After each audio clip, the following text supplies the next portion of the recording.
এতদিন তোমরা আমার অনেক ভিডিও দেখেছো, আমার মামাবাড়ির ভিডিও। সেগুলো ছিল ছোট্ট ভিডিও, মানে রিলস ভিডিওতে অনেক কিছু শেয়ার করেছিলাম। কিন্তু তোমাদের সাথে যেহেতু বড় ব্লগ সেভাবে শেয়ার করা হচ্ছিল না, আর মামাবাড়িতে বড় ব্লগ করে রেখেছিলাম যাওয়ার সময় কিছু কিছু স্পেশাল মুভমেন্ট, যেমন আমি বড় কিছু ব্লগ করে রাখি সেরকমই কিন্তু করে রেখেছিলাম। সেই জন্যই ভাবলাম তোমাদের সাথে চটপট শেয়ার করে দিই।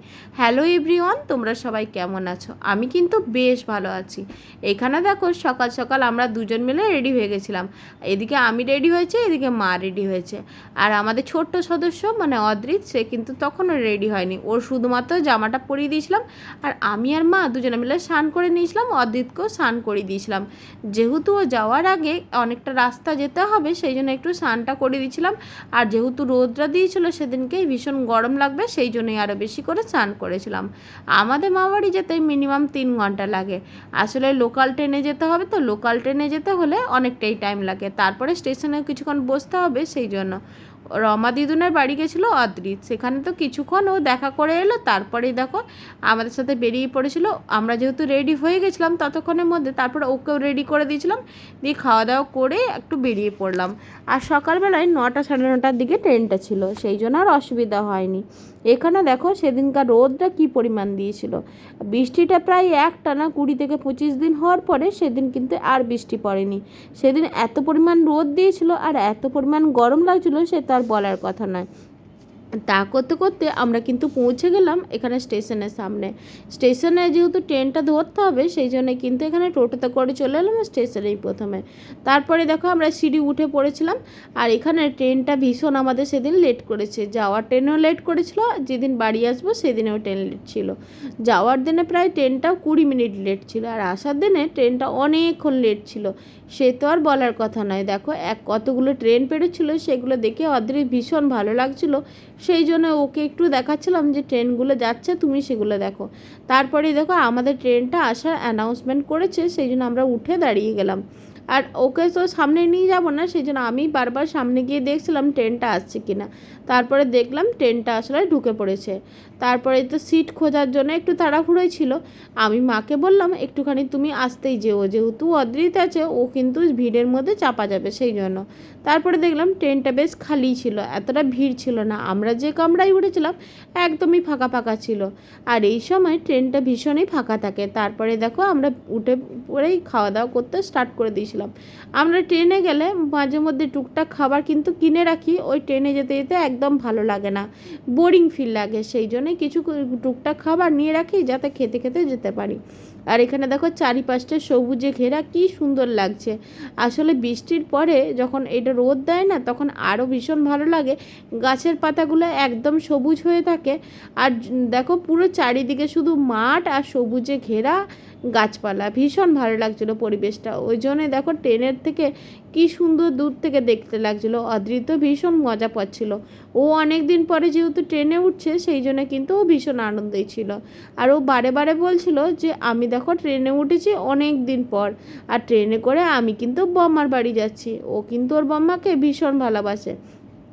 আমাদের কাছে আমার দিদা যেমন একটা ইমোশন, সেরকম কিন্তু অদ্রিতের কাছেও মানে বম্মা কিন্তু ভীষণ একটা আলাদা জিনিস। কারণ ওর বম্মাকে ও ছোটো থেকে দেখছে, আর কিন্তু কোনো ভয় পায় না, কোনো কিছুই হয় না ওর।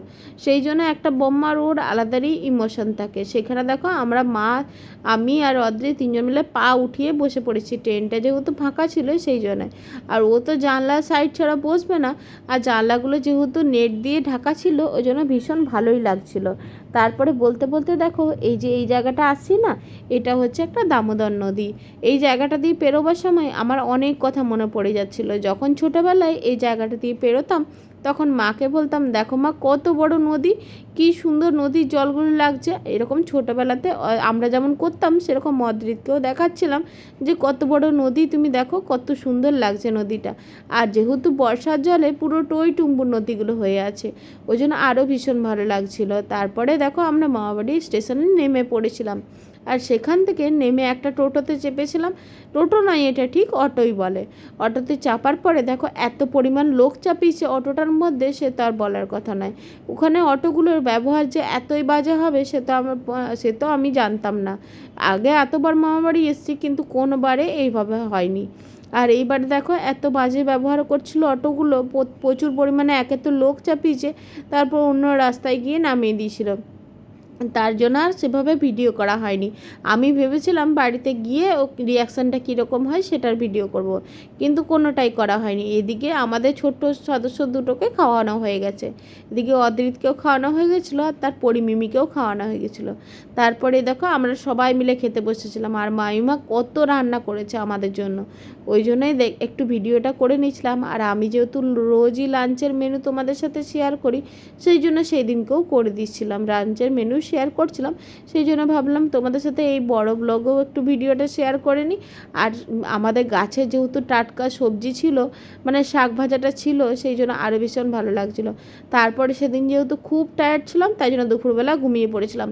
তারপরে বিকালবেলা দিদা এদিকে চপ নিয়ে এসেছিলো, আর আমি তো চপ খাবো না, তাই জন্য মামাকে বললাম একটুখানি আমার জন্য ফুচকা নিয়ে এসো, আমি অনেক দিন পরে পুরুলিয়ার ফুচকা খাবো।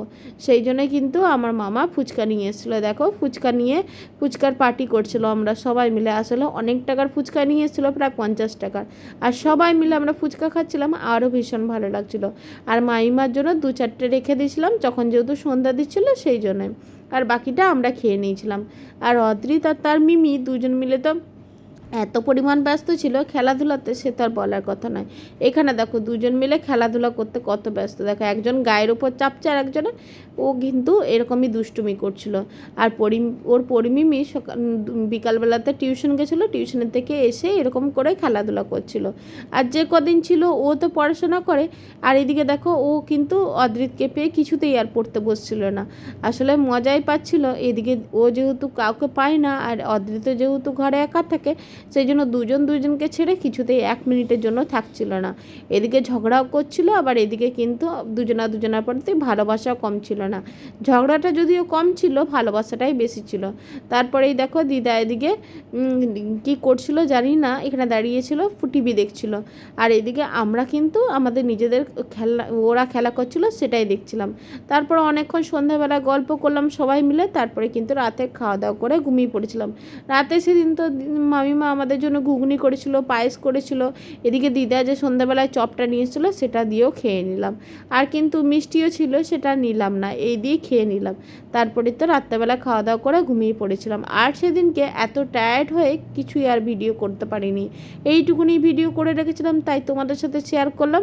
ভিডিওটা কেমন লাগলো সেটা একটু জানিও, যদি ভিডিওটা ভালো লাগে একটা লাইক, কমেন্ট আর শেয়ার করে দিও। টাটা সকলকে, সবাই ভালো থেকো, সুস্থ থেকো।